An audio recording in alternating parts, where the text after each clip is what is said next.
right here, obviously we sell a ton of ads. You're a buyer of ads most of the time, but you also counsel some other folks, including us. This is, today we're going to talk about why 99% of advertisements stink. Now, I know this because I took his two of his digital marketing classes on my way to an MBA, and I remember you sitting there one time just going, look at this ad, like getting all like upset, like you had a bad call in baseball, and it's basically you can't stand bad ads. I can't. Bad ads. Well, let me pull it back, right? So there are ads that are out there and they're fine. But you got to realize that when I say a bad ad, it's somebody just threw something up. There's no thought behind it. There's no no strategy. They put a picture up there. They put some kind of headline. It's a direct sell. Nobody really cares. And they don't think about the platform that it's on, right? So if we're looking at it from the standpoint of it's on social media, it's on Google, right? So paid search or any of those types of things, or even if it's in more traditional methods, whether it's a magazine or a newspaper or radio, whatever, think about where that ad is being placed. Think about the reason that you're putting that ad out there. And today we're really going to cover 5 different ads that you need to have in your back pocket, ready to go at all times, because these are the only 5 ads that you need to run. Let's remind everybody about the funnel. It's the Matt Hansen funnel. One day he's going to trademark it. Until then, what? I wish. Yeah. Until then, I use it in. We sell a lot of ads. We got like 100 companies in one way or another associated with us, and I find myself repeating the funnel, and it makes so much sense. It's actually, it makes a lot of sense to people. So the funnel is what? Well, again, we've talked about it many times. Is awareness at the top of the funnel, and really kind of people understanding, who you are, what you offer, even in your own little farm, your own little local area, trying to understand if people really know who you are, right? So we've talked about this in the past podcast that roughly the big brands have 92 to 93% awareness. Local companies have 10 to 30%. And, we did the experiment a while back. I don't know if you remember, but about the pizza place right around the corner that our lovely producer didn't even know was there. And that's what we're talking about, right? Like, so we're right off a campus, a pizza restaurant they don't even know where it's at, right? So when we're looking at awareness in the funnel, right? So we go awareness, we go consideration, next one down, and then obviously a customer. But if we're at 10 to 30% in awareness, what we really need to understand is we have to have a consistent ad that is out there. Right? So it's not, let me run an ad for 7 days and see what happens. That doesn't work, right? So what I would say is take a certain budget and think about the platform that you're going to be on, right? So if you're on social, for example, any of the social platforms that are out there, we are not looking to click on ads as we're going through our social feeds. We're scrolling and we're scrolling and we're scrolling, and really what we need to do is we need to stop people at that point, right? We're a passive audience. We're not looking to click on anything. So it has to be something that stops you in your tracks, right? If you're putting an ad out there on Google paid search, odds are most of the time people are actively searching for that. So they have a problem that has developed. But think about it from an awareness standpoint. If I were to take $100 every single month, and I did that for 12 months, so a full year, and I put my ad out there. Long story short, you're going to get 240,000 impressions, roughly around that, over the entire year. Now, if you live in a town, and I know a lot of small businesses across the United States and even in other countries that are listening, will have different towns that have 5,000 people, 10,000 people in it, right? So if you put out there an awareness ad and it's 240,000 impressions over a year, and your town is 10,000 people at best, what do you think is going to happen, right? So that awareness factor is going to go drastically up, and people are going to notice you. So what I'm saying is your first ad that you need to have out there and consistently running is some kind of awareness ad that gets people to stop, plays into the platform that you're playing on, right? So if you're on social, it's got to be something that's going to stop you, right? And I was kind of laughing. I sent you the artwork last night that we're going to put on the podcast cover. Very good. And that is an ad that I've done in the past. So if you're listening, check out the podcast cover today. But that stopped people in their tracks because it was shocking enough. They went, "What is this?" It stopped me. Right? And I didn't see it. I typically scroll ESPN while I'm eating breakfast, and I'm like, "What is this?" It's done professionally by AI, right? No, I'm kidding. No. So you are talking about an awareness factor, and there are people listening in the 5 to 10,000 town, or they're part of a larger metro, but they really concentrate on that town. They can localize the geography, and they can get those people hit over and over and over. So what happens with their 10 to 30% awareness factor then? Well, I mean, it's never going to be 93, right? Because those are huge budgets and whatever. But I mean, if you could take your awareness from 10 to 30 or 30 to 50 in your town, that's a significant jump, right? So, not everybody lives in a 5 to 10,000, populated town, but around here, if we say 10,000, that's a real small proportion of where we live. But when you say 240,000, even if your ad is only shown one time to 240,000 people, that's a lot of people, right? So could you get roughly 5,000 people to come over from that to your website or to wherever you want them to go? I'm sure you can. So you're talking about running that all the time, and I'm glad that you bring that up because, that's what we do with radio. Radio is an awareness medium, right? Because you don't have the click, and it's very hard, and they tell you they have better measuring Arbitron kind of stuff. They don't. Right. We haven't bought it in 101 years, so what you're really gauging the performance there is not necessarily by saying, this many listeners. You're gauging by the results that they get, and that's tough. Right. But it also has worked for us 101 years. The awareness is where we live. Now, certainly there is considerations and closes and that kind of stuff that are part of it, but that is the part that people are a little bit, I think, sometimes afraid of. Oh, well, if I spend this money, I want so much money back. And I'm like, okay. But you're not going to get there until you have some awareness. Right. Well, when people say that, and I'm saying this in the nicest way possible, if you have 10% awareness and you're saying, well, every dollar I spend, I want somebody to buy something from me.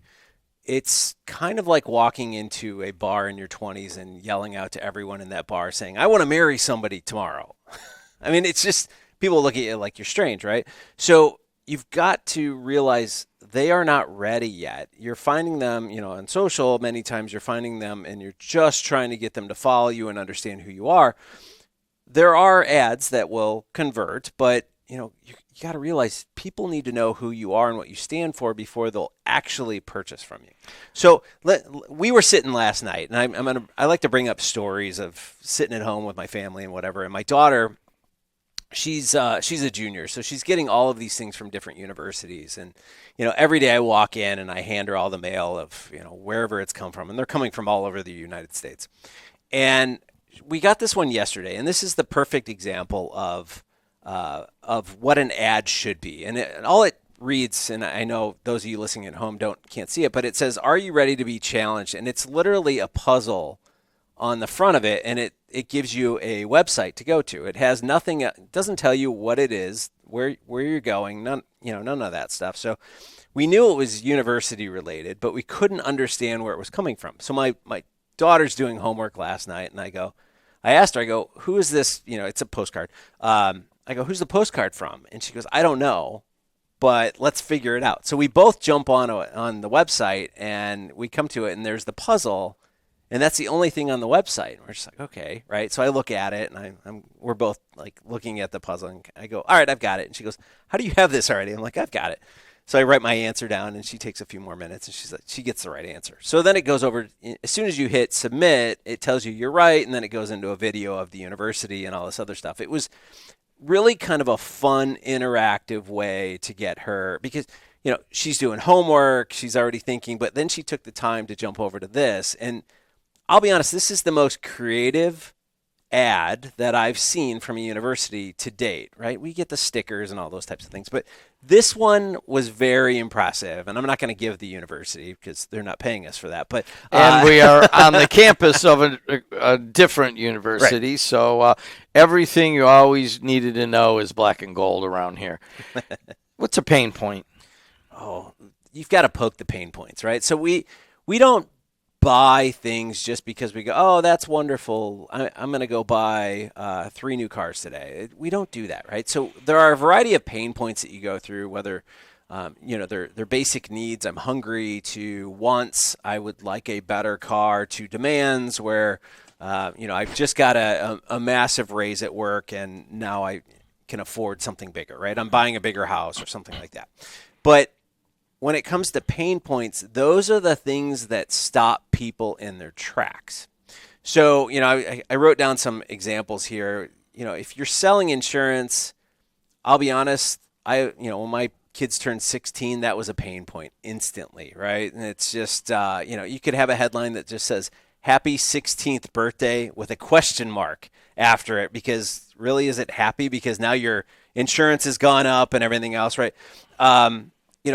I was mowing the yard yesterday, and I thought, if you know anything about men, right, in a neighborhood, everyone looks at your yard and all this. And I always joke, I'm just like, I don't care, right? I just don't care. I'm not comparing myself to my neighbor's yard and all those types of things. But it's a good ad, right? If you say, how are you being compared to your neighbors and those types of things? Are you man enough, right? Like, you could play off of all kinds of different things there as well.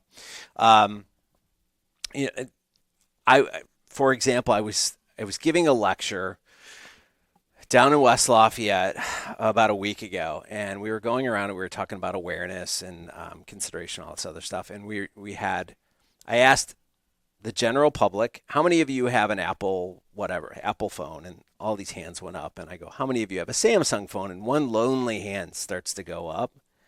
And there's definitely a way you can play into the pain point there, right? Like, do you feel like you're on an island? They just don't understand you, right? Those types of things. You could take it to Samsung, or you could flip it on the other side to Apple and say, are you tired of being the only one in the room, right? So there's these pain points that you can take both ways.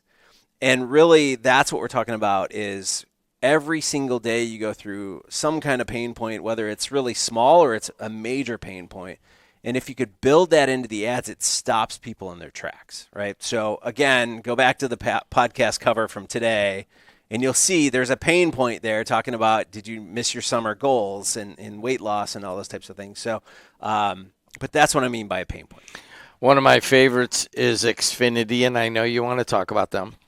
Yes. Well, funny enough, and I had Xfinity for years. And many times I would spend a lot of time on hold, right? So are you catching up on your music while you're on hold? Those types of things that you could play into it if you're on the other side, right? So I just had an event where I was sitting down with one of the marketers from AT&T, and we were talking about different things and how people, when it comes to internet and when it comes to phone service and all these different things, all the pain points that we go through, right? So if your internet goes down in your house, what's the first thing that happens? Well, it happened to us last night for a few minutes, and immediately from upstairs comes, what's wrong with the internet, right? I mean, that's a perfect headline for an ad, because we've all heard that before. It's the kids, it's your spouse. I mean, somebody notices as soon as it goes out. I don't know how they do it, but as soon as it goes out, they notice. So that is a pain point that you don't want to deal with. So I love the thing. Think of all the things you could get done while on hold with right. Comcast or Xfinity. Or any of them, right? So we're talking about, most ads are bad. 99% of advertisements aren't necessarily bad, but they're maybe just not as powerful as they could be. But one of the mainstays is just flat out having a crazy sale. Right. Yeah, so we've gone through again awareness, some kind of awareness, making sure that you have a pain point ad out there that's kind of looking at the things that your customers are dealing with. But we've mentioned sales in the past, and we don't want to train people for the sale, but we do want to put sales out there that makes sense. So one of the big things that are going on right now are flash sales, right? So you have X number of inventory, and once it's gone, it's gone. People come up there and they'll post a hat or a shirt or something, and once it's a limited edition, we only have 100 of these. Once it's gone, it's gone. You see a lot of this on social, and a lot of people are selling a lot of product. You see, it's almost like we've also kind of gone back to the home shopping network, but in social. And it's really kind of interesting to watch because people are going live and saying, oh, we have, 100 of these things and they're going quickly, order now and all of that.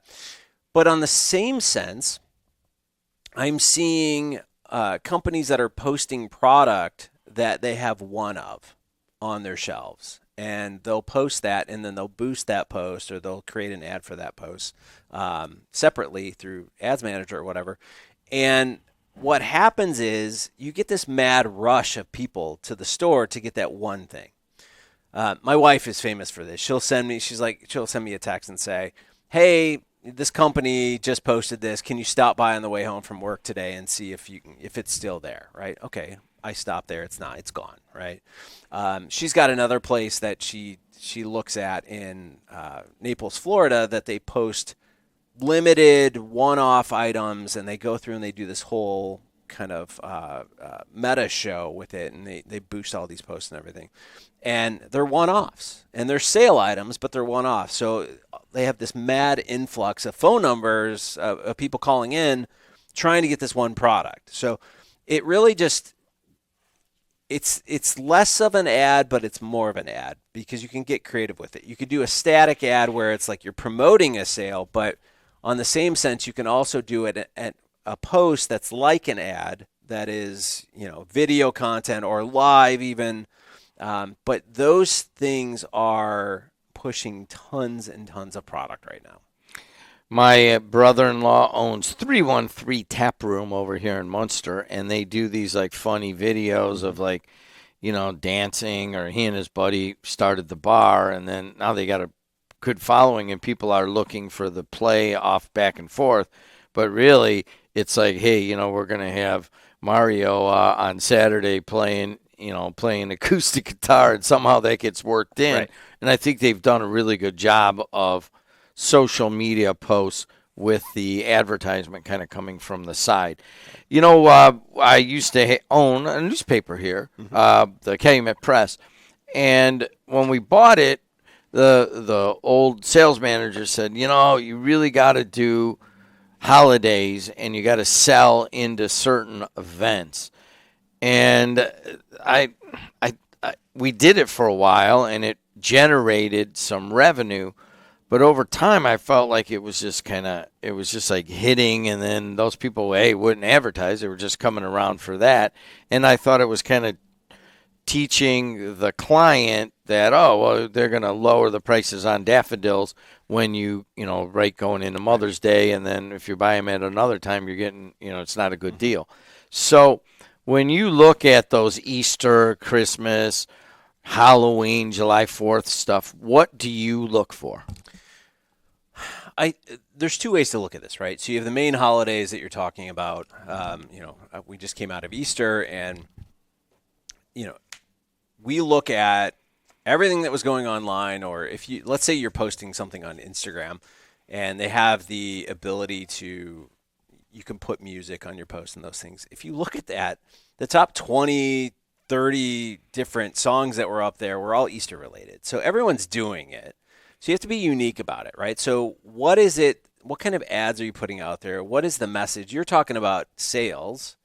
I'm saying it doesn't have to be about sales, right? So it could just be a celebration of whatever's going on. We've talked about events in the past, right? So we used to have that Mother's Day event, and you could put that out there. But, realize that just a holiday doesn't need to be the only time you do that, right? So I know you've mentioned your HVAC buddy a couple times, right? First day of spring should be a holiday for him. It's the fact that AC season is coming up, right? We're finally into the 70s here, right? Right in Northwest Indiana. But, before we know it, it's going to be 98 degrees and humid as can be outside, right? So could you do some kind of ad first day of spring, first day of summer, those types of things that is leading up to that? So 7 days out, summer's coming, and have some fun with it. It's a reminder of what you do, but you're celebrating something that's coming up. So ultimately, the event, and this is one that we have too many things going on, but you do talk about the events also. And if you're having an event, how do you parlay that into increasing the awareness about your business? Right. So, if you're celebrating some kind of holiday or something like that, I mean, people relate to holidays. My wife's favorite holiday is Christmas. I mean, if she could have Christmas every single day, she would do it. So people, when they see something that relates to something that's near and dear to their heart, whether it's pulling on family history or whatever it may be, they stop and notice. So again, advertising is all about generating awareness in the long set. But, if it's something that's relatable, people have a tendency to stop and look at it, right? So it's probably why you see some of these Christmas in July kind of things, and it makes you kind of stop and go, what? It doesn't make sense. Or, you get the idea. He's Matt Hansen. I'm Jim Delo. He's a clinical professor. I'm just an owner of radio and TV. And just to kind of sum up, I don't know, Professor Hansen was very kind of just middle of the road about it, but if you get him out in a classroom or in a social center setting and get him to talk about bad ads or ads that could be way better, let's not call them bad, he's very passionate about it, and hopefully you're feeling that here, because the awareness part of the funnel on a local business, 10 to 30%, can you advertise in a way that pushes that up? Maybe you go from 10 to 30 or 30 to 50 in your area. We're sitting in the Strack and Van Til studios here. What do you think their awareness is around here? I mean, it's got to be, I would say, probably in the 50% range. I would say even higher, because they have, I think, 21 stores, and they're in a lot of different municipalities. And I would think it would be a little bit higher, but the reason I say that is because they've had through the years, it's been just Van Til, it's been just Strax. I mean, I hear a lot of people refer to it as just Strax. So when you say Strack and Van Til, that's why I say 50%. Yeah, all right, yeah, just the proper name of it. But they're the naming of the studio, and that's part of their awareness of the funnel. So you got to think of that in terms of the awareness, and then you got to think of it in terms of the effectiveness of your ad. And if you're just joining this, if you happen to catch it on radio or TV, you can always find us on iHeart, Apple, Spotify, and all those places. Anything else on this one? No, just make sure that you have ads in your back pocket that are ready to go. So things happen quickly. And what I would say is design kind of the 5 ads, right? Awareness, pain point, sale, seasonal, and then events. And just make sure that you have them ready to go, that you can tweak them quickly and get them up. Because if you're running those 5 ads, you'll be fine. I mean, honestly, this is what we talk about all the time when we talk to clients. Starting from scratch when you want to put together an Easter ad and it's already March is not where you want to be. No. All right, guys, this is the Mastering Local Marketing Podcast. Until next time, see you later.